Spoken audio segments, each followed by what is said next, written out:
Hello everybody, welcome to Awesome Rusty Bucket. Subscribe to the channel if you haven't already and drop a like on this video. I'm trying to hit 100k subscribers. We're a little more than 2,000 subscribers away, so your subscription would be seriously much appreciated. The Toronto Raptors lost to the Chicago Bulls last night after having a 19-point lead at one point, and I think the fact that they were in the play-in to begin with, the lack of success they've had over the last 2 years, and just in general, the very blahness of what this roster has been pretty much since Kawhi Leonard left the team, has made it pretty clear to me that it's time to go in either one of two directions. Either you hardcore aim to make this team as possible, or as good as possible and as short as a window as possible, and really go full into trying to contend, because the Raptors do have the assets, they have their own draft picks and all that to potentially, bolster a big trade that would move them into another tier, maybe even into a contender tier. Or they need to just blow it up and go for a classic rebuild. Now, I understand that Masai Ujiri has not exactly been a fan of the concept of rebuilding. Obviously, he's stuck with his guns with this roster, but at a certain point, you can't just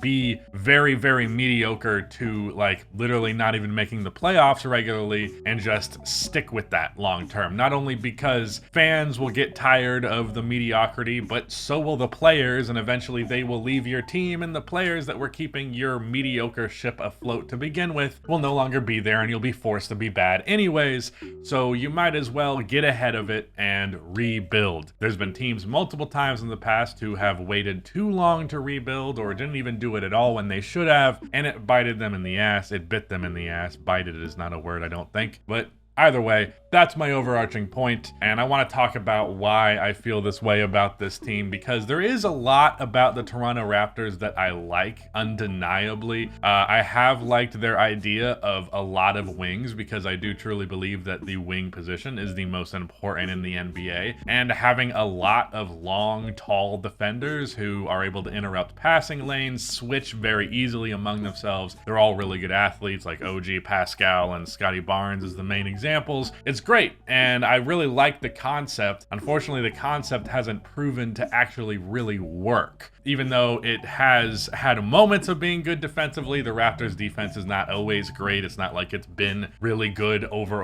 and over again over the past few years. It's had its moments, it's had its highs, it's had its lows. I definitely think there is something there, but it's also not something that's making you an amazing basketball team, because as much as what they're doing with those wings has helped on the defensive end of the floor, on offense, things can get pretty janky. Pascal Siakam, of course, can shoot the ball, but he does have inconsistency with it. Sometimes he's a sniper from outside. Sometimes he's pretty rough. Even if you take a look at his percentages year by year, there can be a decent fluctuation in them. And Scotty Barnes, of course, is someone who just cannot shoot really at all. I believe he shot 28% from three this season. And having those guys out there, the inconsistency of Pascal shooting, Scotty Barnes not being a shooter whatsoever. OG is also a good shooter, but the spacing in the offense can get weird. The fact that they are, Pascal and Scotty specifically, kind of similar-ish players who like to operate in similar-ish areas, they tend to step on each other's toes, and that's obviously a problem. Fred VanVleet, who you just gave a bunch of money to, like either this offseason or last offseason, has not been as great this year. He did turn his season around as the season progressed, and that definitely helped them, but the conventions of what you need for a good NBA offense really isn't there. Like, having Pascal and Fred VanVleet be easily your two best scoring options is definitely pretty far from ideal, with OG being the next guy up, and then Scotty Barnes, who has a lot of polish he needs to add to his offensive game. Having that be the core of your offense, it really has a pretty low ceiling on it. And even if you could potentially build yourself up to being a really great defense, you're not going to have the offense required to be a contender. Maybe you can be a regular playoff team, as they have been over the past few years, but at the very least, you're not going to have any kind of championship level ceiling, or even like a good higher seeded playoff team level ceiling. As for the direction of potentially not rebuilding, but rather just putting all hands on deck, doing as much as you can to build the roster as good as you can right now, they could potentially trade for some sort of player who would bolster their offense and would definitely get them to the point of being a pretty good NBA offense. defense, and then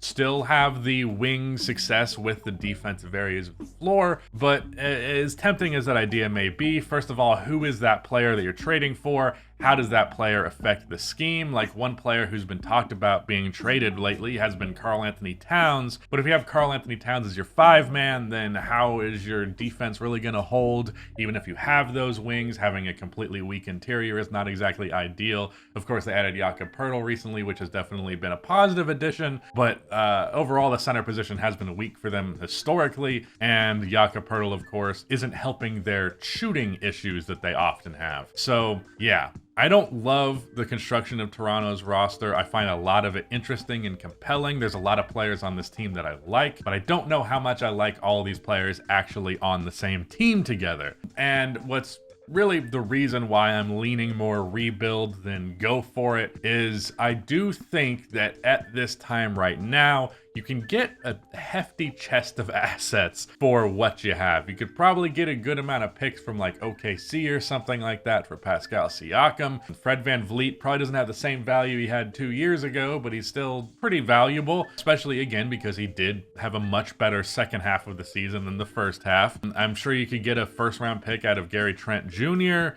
Of course, you're not going to trade Scotty Barnes. That's the future asset that you want to hold on to. But it's also not exactly ideal from a rebuild standpoint that this team is pretty lacking in young talent as soon as you look past Scotty Barnes. I do believe they have a couple of potential prospects on the roster, if I'm not mistaken, but nobody that's like jumping off of the sheet to you. So not loving what Toronto's doing. They're often a frustrating team to watch because it's just everything about them is just a little bit janky. And you know, there's enough talent there that they're not going to be a bad basketball team. I mean, I guess you can argue the 9th seed is a bad basketball team. That's fair. But like generally speaking, they're going to be competitive night in and night out at the very least. And that's respectable. But how long do you want to just be competitive? Like, how long are they going to continue to just be okay being okay? And I do wonder also, how long is Masai Ujiri going to have this reputation as this like giga brain genius GM if they continue to just be mediocre and not really make moves? I understand why the Kawhi move bolstered his career significantly, but looking at what they have done outside of that, like other than like maybe drafting Scotty Barnes